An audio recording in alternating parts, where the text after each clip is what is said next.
akkam nagaa fayyaadha isin jecha har'a aappii bareedaa ajaa'ibaa tokkooniin wal isin barsiisa. Aappiin kun tiitookiin ni cufama. Fakkeenyaaf gizee tiitookiin cufame akkamitti inni bakka bu'aa jechuun keessan hin oolu, ka bakka bu'u hin jiru jechuun keessan hin oolu. Fakkeenyaaf ka bakka bu'u ni jira. Kunoo Jaakoo janiin aappii kanaa wajjin har'a isin wal barsiisa. Osoo karaa barnootaa hin dabarre dura Mahammad Bishingoo kana subscribe akka gootaniin obboleeyyan nagaan isin gaafadha. Akkasiiti karaa aappii dabarraa jechuudha.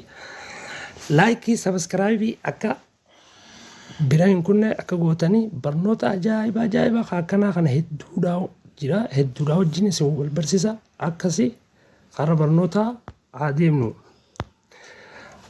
Isa kunoo laal kana gizee seentan fakkeenyaaf akkana footoolee adda addaa isinii fida.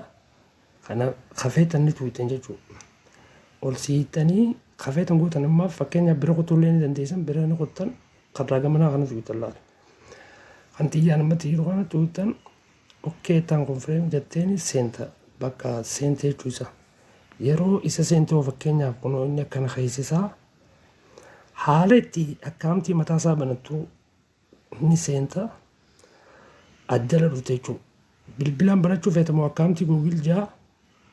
Ati garuu irra caalaan bareedaan isaa Google banattee Googleen fayyadamta.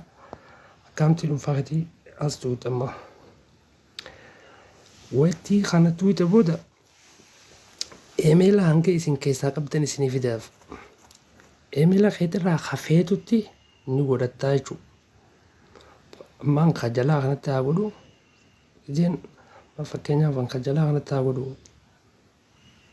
Ayyee kana booda akkaamtii maqaa bakka simtiyyee akkaamtii keessanii isin oolee jira.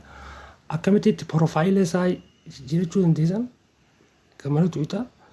As gizee tuuta profaayil kajoo kana tuuta.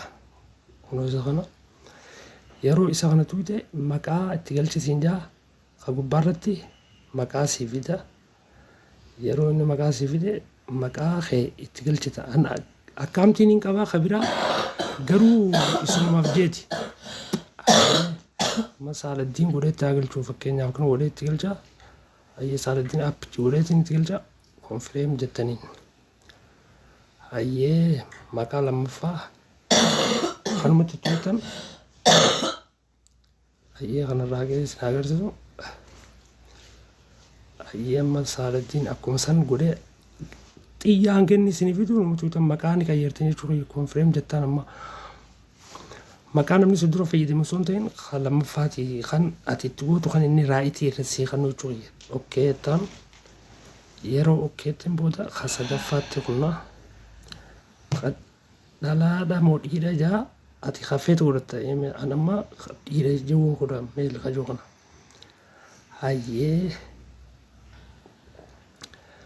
Ayyee amma afuraffaati kunilleen biyya isin keessa jirtanii jechuudha.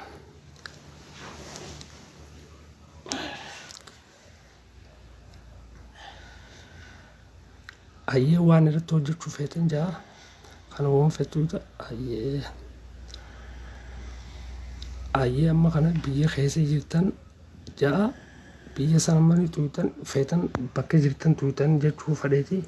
Subscribe keessan akka hin irraanfanne egaa laayikiidhaas akka hin irraanfanne obboleeyyan abshiraa ka ja'affaama biyya isa kanaa beeki gaamma hamaan kan ittiin namni dogonguru bara keessan akkaataa inni waa hunda isin itti fayyadamutti bara keessan dagachuu hin qabdaniin isin jaa bara itti dhalootaa jechuudha. Bara 19 xiqqeessuus hin qabdan guddisuullee hin qabdaniin jaa. An amma fakkeenyaaf kunoo bara 2000 fi bara 1990 fi jahan godhaa yookaan 5 godhaa jechuu fadheeti. Iska bara 1990 irraa kaastanii jechuu jidduu jireessa kana godhuu hanga feetanii dandeessan. Amma guyyaallee rakkoon qabu baatiillee rakkoon qabu jechuudha. Kanarratti konfireem jettaniin okkee jettaniin ayyee اوكي اي اما اوكي تاني اما بقى اكاونتي دون فاغيزاني اسينيف ايغالي جراچو اي اكاونتي دون فاغيزاني اسينيف ايغالي اما بقى ريجيست جي وجي اكا جايبات ايغالي جراچو فديتي قدرتي akkaataa urmii teessaniif kan hunda namni hin agarre jechuudha. Kanaan gootanii okkeettaniin bakka hayyee kun amma ni mul'ata hin mul'atu jechuudha. Haala kanaan daleetan pileeyyan kee achiin ganaa achirra seentan bakka amma maallaqallee liiftii gizee bitachuu barbaadan haala kanaan anamma fooloo takka illee hin qabu jechuu duwwaadha. Fooloon tii qullaa namni sanan goona kana kan akkanaa liiftii bakka sinaqa okkeettaniin bakka akka gubbaara kanarratti achi booda laayifii teessina qammaa kun kan footoo kun waa galtii lakkistan akkuma tiitookitti kun amma laayifii asiin seena jechuudha. Asiin seenaa bakka akkanan nu fidaa jechuudha. Waan feetan irra godhachuu dandeessan kanallee hayyee bakka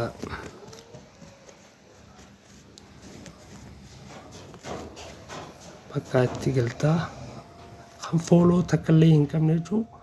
Akkana sinaqamma laayivii sinaqa jechuudha. Laayivii kun amma sinaqee laayivii gizee inni sinaqe namoota 20 hanga 20tti itti naquu dandeessa.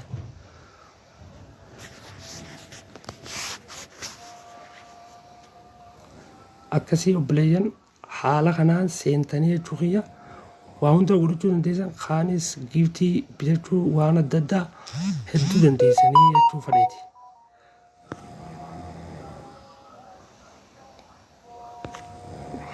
Hayyee kanarratti maqaa kiyyallee adda yoo seenuu barbaadan asiin bishinguu jettanii itti barreessitan obboleeyyan akkasii